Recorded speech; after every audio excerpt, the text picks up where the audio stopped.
welcome to Geeks Like Us, Week 5. Week 5. This week we're going to be reviewing a whole bunch of comics. Let's get started, guys. What do you think? A plethora, if you will. Cornucopia, even. Of comics. Yes, comic goodness.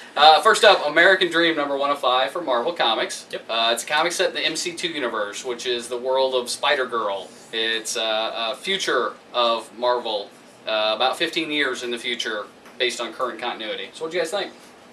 Not bad. I didn't mind it. Not a comic I normally pick up, but since I read it for the review, I enjoyed it. I mean, nothing really bad to say about it. The art was good, story was good, good explaining of the characters, backstory. Good all ages comic. Yeah, good all ages definitely. comic, yeah.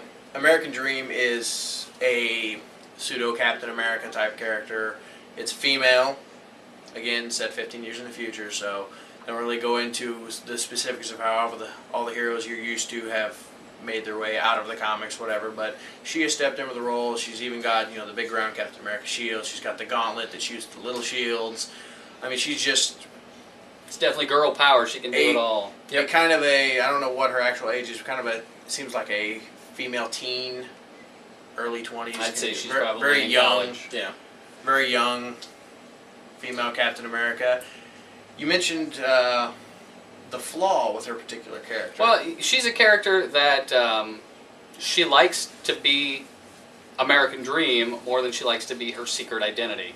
And, I mean, that's definitely something that I think people could probably relate to. If you had superpowers, why would you want to be normal? I would be a superhero she all the likes time. the life. She doesn't like Well, the you do like wearing mundane. spandex all the time. Well, so. that's true, too. Yeah. And brightly colored at that. Yes. But, I mean, as we said, good all ages comic. I personally, it wasn't a bad read.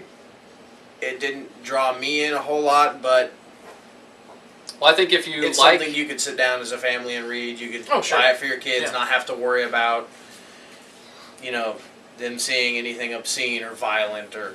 Very true. If you like the Spider-Girl and that universe, I definitely think it's a read for you. Oh, yeah. Speaking of obscene and violent, things that might not be all ages appropriate, let's move on to our next comic. Yeah, We're House going to of talk about Mystery. House of Mystery number 1 from Vertigo Comics. Yeah, definitely not all ages appropriate. Probably more like the 17 and up kind of at appropriate. least. Odd. It's a Vertigo comic, so if you're a fan of Vertigo stuff, you'd probably really enjoy this because it's definitely weird.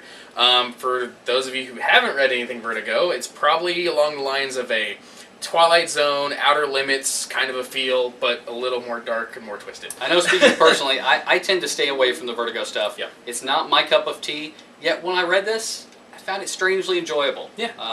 I liked it. It's just odd. I plotted through it. I just...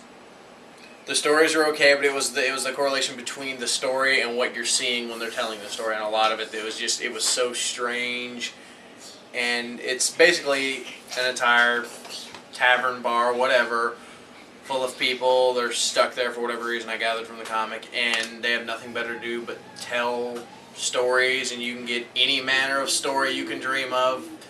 Read it, and you'll see that for yourself. Actually, look at the preview art that we'll be showing throughout this review, and you'll see a couple of pages. Hopefully none from the Hollows. Yeah, there's section. a couple. Oh, wow. Oh, okay. Yeah. A couple of the tamer pages, I'll say Okay, that. good. Because the Hollows is not very... all ages. Very gross, very... I go as far with that as I can. Yes. The next page that you don't get to see, judge somebody else's life. No, and if you read the story without looking at the artwork, it's your typical story of a woman that falls in love, has a child, gets the post-mortem blues, and... She came off as a very fake person to me. I mean, she's really a shell of a decent moral human being. But read the comic, you'll get that. yeah, you will. Oh. And she can eat a lot. yes, that woman is a bottomless pit.